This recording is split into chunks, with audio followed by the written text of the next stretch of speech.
The Johnson Wax Program.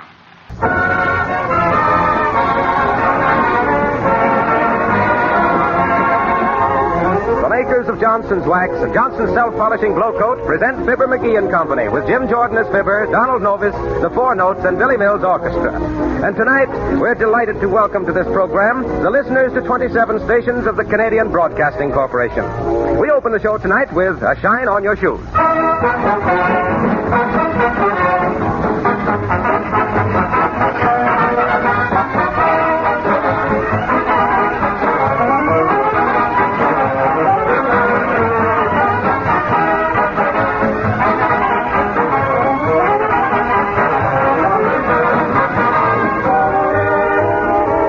An announcement of real importance to any housewife.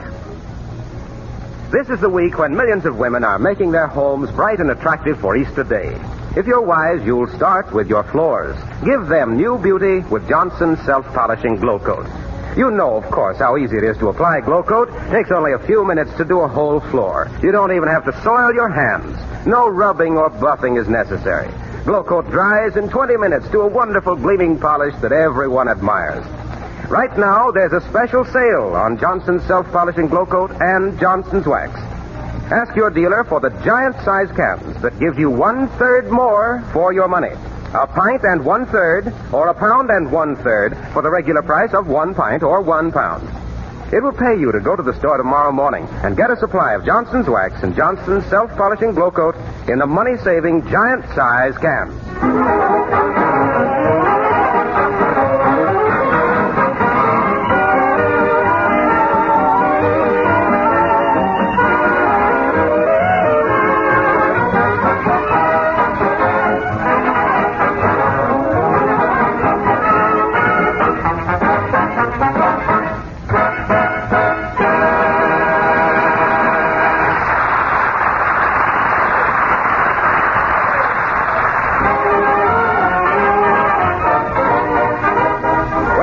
Peace and contentment reign over the McGee menage today. Our hero has just had a good breakfast and is lingering over his second cup of coffee and the morning papers.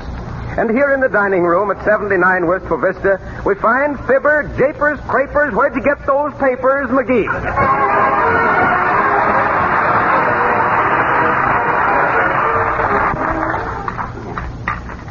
What's all this stuff about them college students swallowing live goldfish? Bet they're just trying to wiggle out of examinations. Well. Maurice Chevalier expected to make American comeback. Well, good for you, Maurice. You can do it, too, if you try hard and keep a stiff lower lip. Come in. Oh, hi, Harpo. Have a cup of coffee? Did you make it? Yep. No, thanks. Say, I see you've got the morning papers. Did you read about that collector of antique furniture who's in town, Junius P. Fortgill? No, what about him? Well, I was just thinking. He's in town buying up old furniture, and I thought you might make a little dough. Your furniture's pretty old, isn't it? Well, now, say it is at that. I wonder Look at that old sofa of yours in the living room, and that 4-poster bed you have upstairs. Didn't you tell me that Napoleon once slept on that bed? Well, sure I did. That's what the dealer told me. Judging from the bumpy mattress that come with it, I'll bet Napoleon's horse slept on it, too. Say, I'll bet I can sell that guy some stuff at that. Well, I thought you'd be interested. Of course, I don't know if your stuff is antique enough. Oh, don't worry about that there, Harpo. By the time he gets here, it'll look antique. Sure you won't have a cup of coffee, Harpo? No, thanks. It smells too strong for me. Mm-hmm. How do you make coffee, anyway? Well, how does anybody make good coffee? I get a can of coffee, take the cover off, dump half the coffee out, and fill the can up with boiling water. Makes enough coffee for 8 or 10 days if you warm it up good.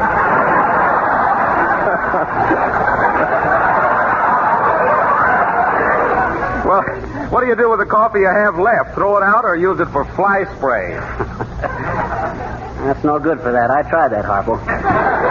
It's no good for fly spray. It eats holes in the draperies. Well, thanks for tipping me off to Fothergill, Harpo. And say, if you're going past the hotel, you drop a hint to this antique collector Fothergill and guy and tell him I got a house full of antiques. I'll do that, Fibber. I owe you a favor for not insisting that I have a cup of that sheep dip. So long, pal. Well, now, let's see. Now, how can I make this furniture look antiquer than it is? I better scratch it up a little. Maybe shoot some wormholes into it with a shotgun. Boy, won't Molly be happy when she comes home and finds I got rid of all this old junk.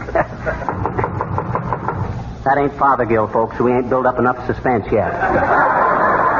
Come in. Hello there, Johnny. Want any fresh eggs today? No thanks, old-timer. Hey? I says, no, we don't want any eggs. Not on this show. We lay our own.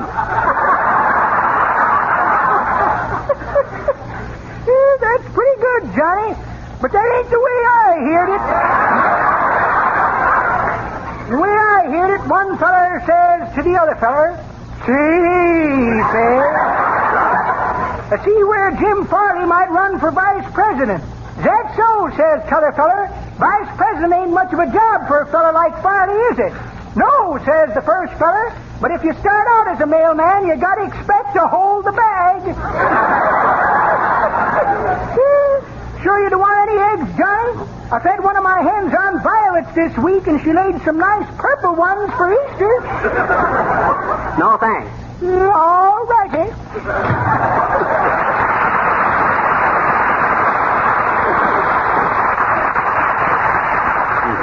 She laid purple eggs for Easter.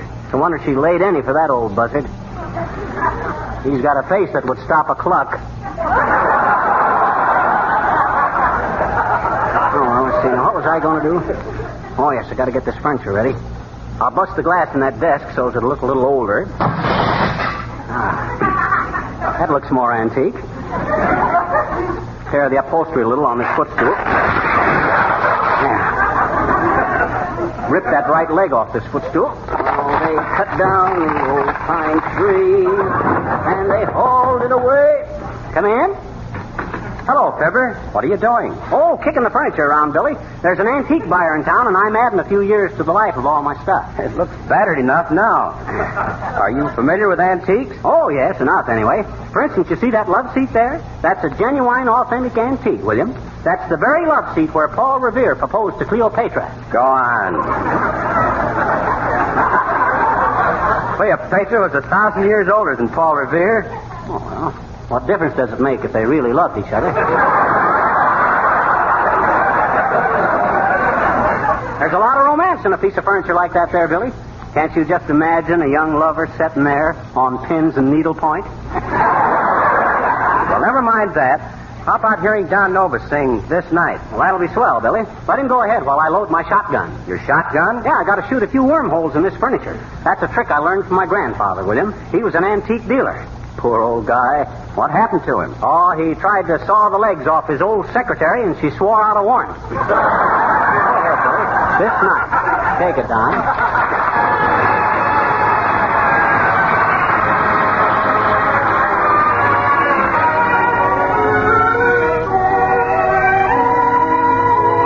This night was made for dreaming.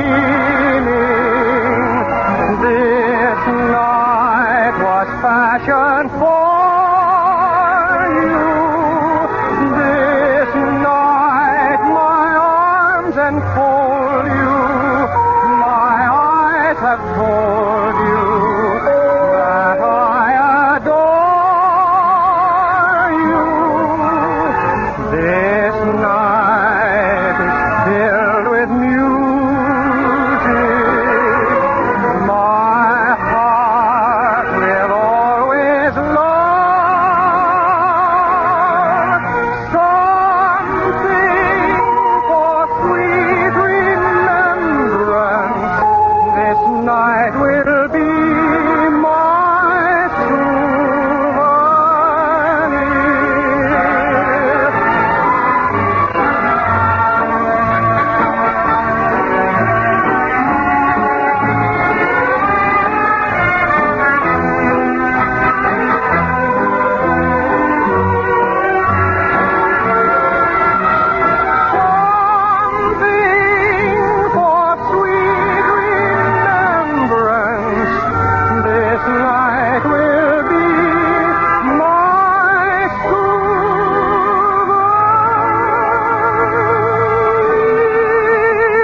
Nice going, Don. You can sing this night for me any day.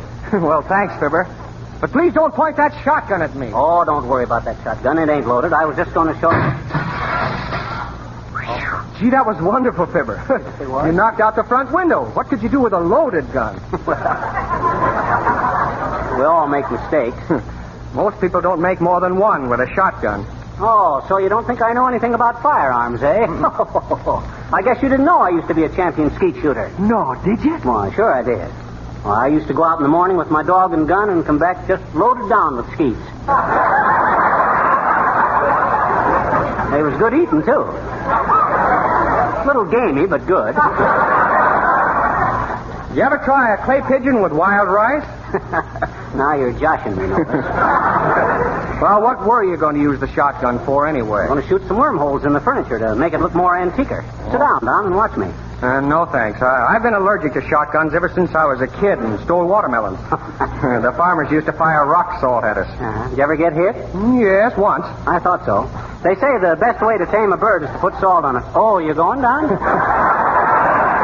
Yeah, I gotta go. See you later. Okay. Let's see now. I better start with the piano. I'll saw the top off that so it'll look like an old-fashioned melodeon. Oh, they cut down the old Steinway, which made it much harder to play. I'm going to have a fine bunch of antiques here very shortly. Now, if I can look at... Oh, what's that? Gee, that couldn't be Fothergill. He wouldn't be riding up on a horse. Or maybe he expects to jockey me on the price. Come in. Well, for goodness sakes, a Royal Canadian Mounted Policeman. What you want, tall, dark, and handsome? Are you Fibber McGee, sir? Yes, I am, Bud, but what's he got? Well, I'm Sergeant Wilcox, sir, of the Mounted. Oh. Just rode down to welcome you to the Canadian network tonight. Oh, thanks. Hands across the border and all that sort of thing, you know? Well, thanks, Sergeant. It's nice to know there's two countries who can reach their hands across the border without shaking their fists at each other.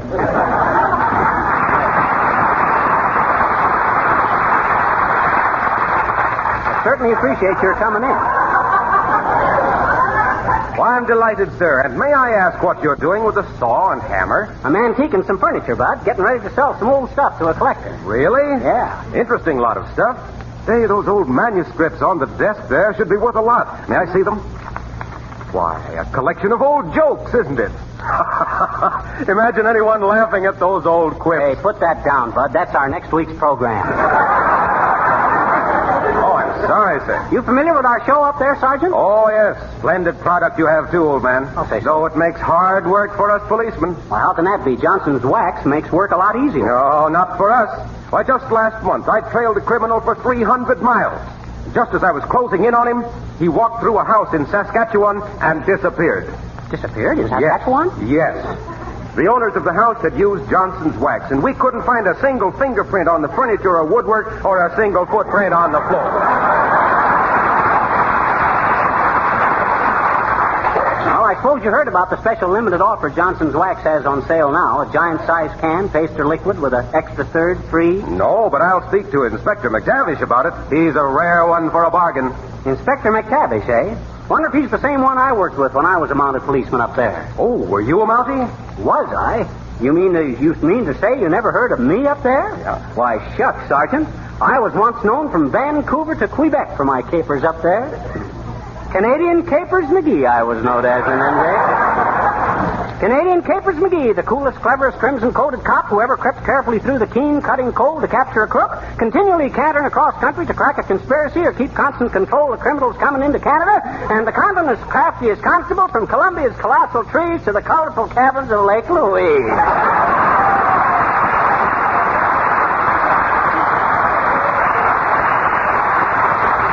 Yes, sir, and the way I used to run out of the barracks and leap onto the back of my horse for my dead run was something to see. Say, you got your horse outside there? Yes, sir. Tethered to the porch, sir. Well, open the door and I'll show you how I used to leap into the saddle. Well, I'd like to see it, sir. Well, here I go. Watch this. Oh, good heavens. What happened, sir? Oh, what do you mean, what happened? There ain't no horse out there. Oh, no, sir, not out there. I tied the animal to the back porch. Oh, dear. Sorry you misunderstood. Ooh. Well, I must be going now, sir. Welcome to Canada, old man. Oh. Cheerio. Oh, boy, oh, boy. First time I ever been saddle sore without even being on a horse. Well, I better get busy before old Fothergill comes to look at my antique. Oh, they cut down the old pine tree and they hauled it away to the mills. Say, this stuff is beginning to look like something. Maybe I better check up and see if old Fothergill is really coming over here before I batter up any more of this stuff. Call him up. Hello, operator. Give me the commercial house. I want... Oh, is that you, Mert? Hi, Mert. Fibber McGee. How's everything, Mert? Say, I seen your brother on the street this morning. Yeah, he sure looked proud in that new sweater of his with the big HC on it. Where's he going to school, Mert? Harvard College? Huh? Oh, House of Correction. Say, give me the commercial house, will you, Mert? Thanks. Oh, they chopped down the old pine tree and hauled it away. Hello? Commercial house? Let me talk to Mr. Junius P. Fothergill, will you? He's gone out where? To see a man named McGee. Uh-oh. Well, never mind. Oh, boy, he's on his way. Hot dog. Come in, Fothergill. Oh, how do you do, Mr. McGee? Hi, Uppy. I mistook you for an antique collector. Guy named Junius P. Fothergill. I expect him over here any minute. Oh, really? Well, now, that's exactly what I wanted to see you about, Mr. McGee. You see, I'm selling him a few pieces of my own collection. You know, the Uppington family is simply full of antiques. Uppy, you just issued an engraved invitation to a wise crack there, but I ain't got the heart. Did you come over here to tell me about Fothergill? Oh, no, Miss McGee. You remember that footstool you borrowed from me last week? The footstool? Oh, yes, the footstool. Shucks, I kind of forgot that was yours, Uppy. Oh, my relatives. Yes, Oh, good heavens, Mr. McGee. Why, you've ruined it.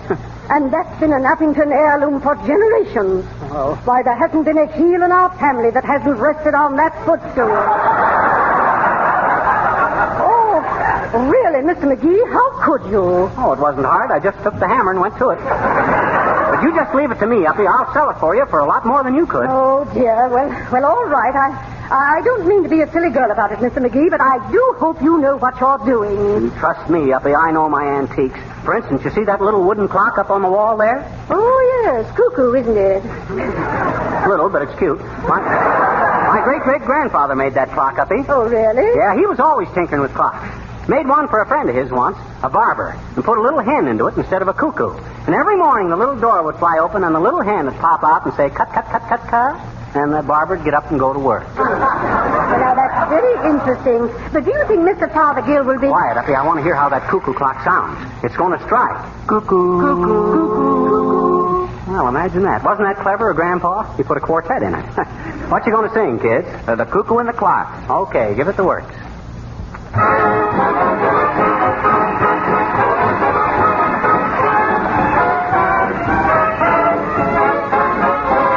Tick-tock in the parlor was the only sound.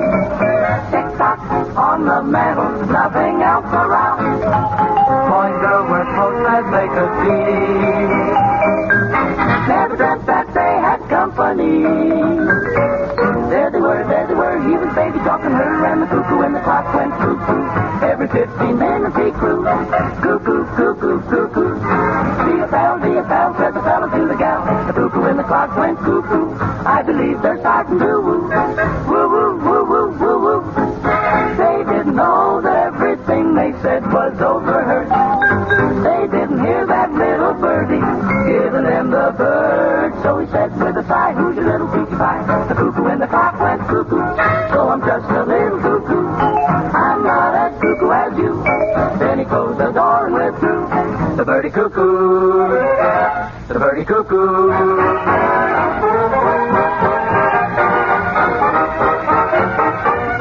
Every 15 minutes he crew. Cuckoo, cuckoo, cuckoo.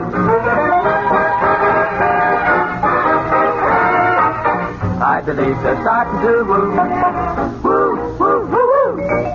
They didn't know everything they said was overheard. They didn't hear that little birdie giving them the bird. He said with a sigh, who's your peachy pie? The cuckoo and the clock went cuckoo. So I'm a little cuckoo. I'm not as cuckoo as you. Yeah, he closed the door. Withdrew cuckoo. Cuckoo. Cuckoo night.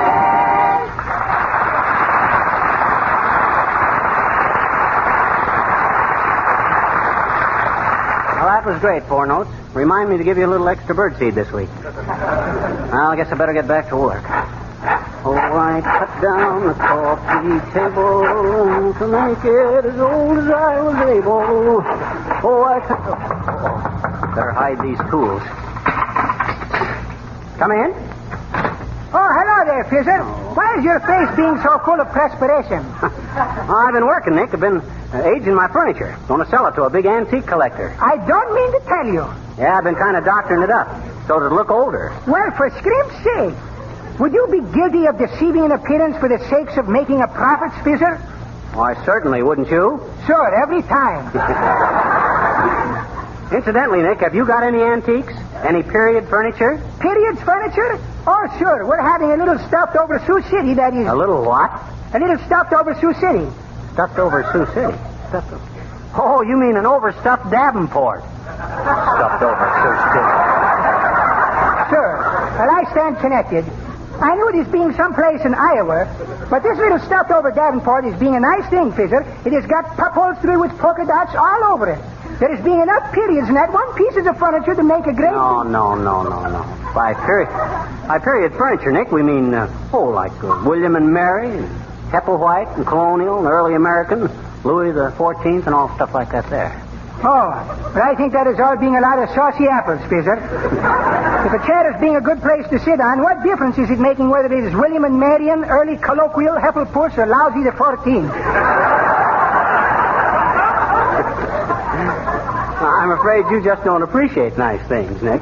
Yes, it would be a nice thing if I appreciated nice things, but I haven't, so I don't. But speaking of her furniture, it is like I was saying to Mrs. DePopulis last night, when she is saying she would like to go downtown and buy a new ornamental rug. Oriental. Why not? Anyway, when she is saying that to me, I'm saying, listen, Mrs. DePopulis, I'm saying, while she is having the radio on very loud and listening to the Lone Rangefinder... Listen, Mrs. DePopulis, I'm saying, and then she is turning the radios to hear Robert Cray. Robert Cray? Oh, you mean Bob Hope? Sure. Oh, well, Hope and Pray, what is the difference? Well, what did you tell Mrs. DePopulis about buying the Oriental rug? Nothing. Just then she's getting some pretty music by the Philadelphia Symphony Orchestra and is motioning me to be quiet with the rolling pin. So I guess I'll know when I'm well off to the drugstore to buy me some cigars. Well, so long, Fizzer. Don't forget to come and see us sometime. Anytime you're dropping in, pass by.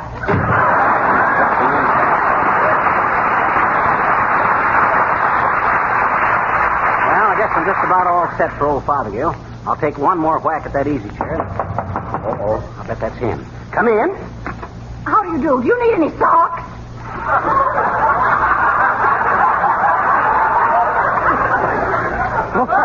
Now, sis, the show's nearly over.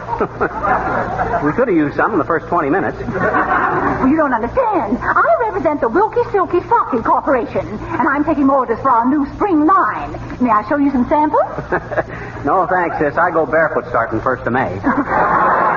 Well, don't stub your toe, Junior. Fresh gal. Wilkie Silky Socky Corporation. I should have told her I represented the Johnsy Wansy Waxy Company. Oh, I better get these splinters picked up before Fothergill gets here. I'll have to take up a collection to buy our sound effect man some new knuckles. Come in. Good day, sir. Mr. McGee, I believe. You betcha, Bud. You the gentleman who wanted to look at the furniture? Yes, I am. How did you know? Oh, I've been expecting you. Have a cigar? Thank you. I have one. You got two? Thanks.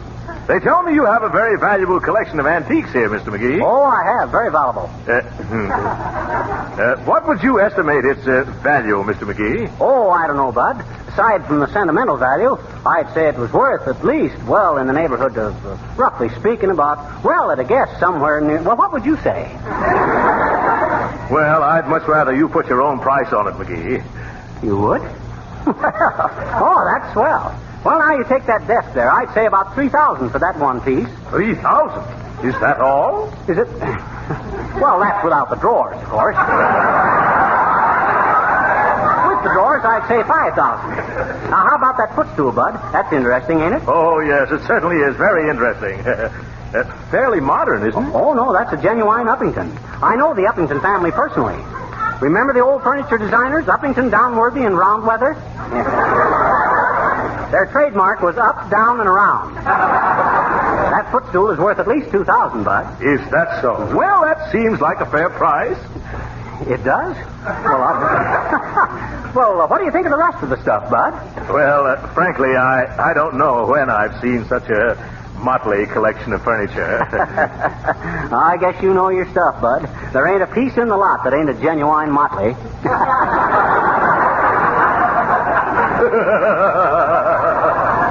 Yeah, that's very good. Or is it? Now, what value would you place on the entire lot, McGee? Oh, the whole mess, eh? Well, frankly, Bud, I'm making the estimate low on account of you seem to be a nice guy. Let's make it a fair and square $20,000. No, $25,000. That's it. That's my final figure. That's very fair. I'll settle for $25,000. Done. We better close the deal quick because this stuff is getting more antique every minute. Yes. Deal? What deal? Well, you're buying this stuff, ain't you? Buying it? Why, no. Who do you think I am? Ain't you Father Gill, the antique collector? No, I'm Wallaby, the tax assessor. The tax money. Oh, God.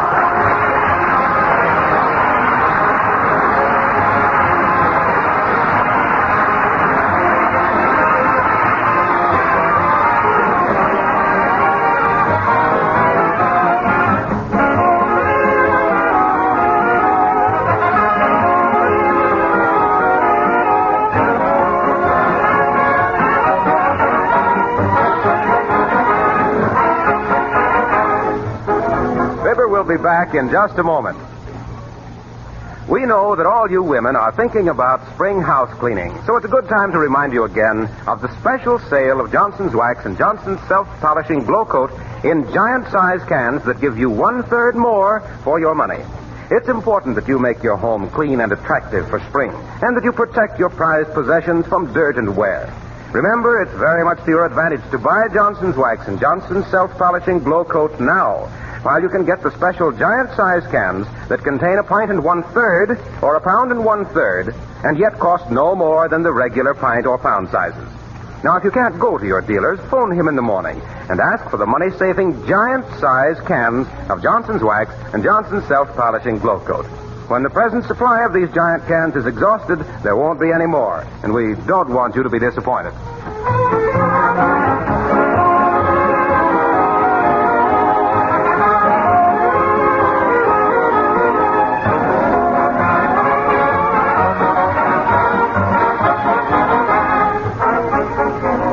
Wilcox has already welcomed our new listeners tonight on the Canadian network, and I want to extend the welcome on behalf of our little company and myself. We hope our northern neighbors will enjoy our shows and will join us each Tuesday night from now on. Incidentally, our next week's broadcast is our 200th program for Johnson's Wax, and we're happy to announce that we'll have another visit from our old friend, Zazu Pitts. Good night, folks.